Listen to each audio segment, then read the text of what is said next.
Hey everyone, welcome back to another quick how-to. In this video, we're going to show you how you can fix Zepto wallet cache not working. So here you have two ways on how you can fix the issue. First up, you just need to go to the delivery area on the website. So you just need to make sure that you are located on the available areas right over here. And once you are located in this area, then it should be fix your cash wallet issue. Now, another way to fix the issue is by going to Zepto customer support. So you can go to a browser and search for Zepto customer support on the search box, and you'll be redirected to this page. As you can see, if you're going to scroll down, you'll find this option where it says connect with customer support on the app.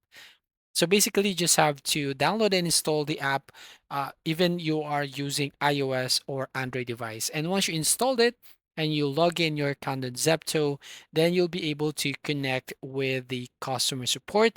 And then you can basically explain and you can ask the customer support to fix the issue on your cash wallet. So make sure here, if you want to fix your Zepto wallet cache, make sure that you are located on the available areas and you're going to the customer support. So that's all. Thank you for watching. Please like and subscribe and see you on the next video.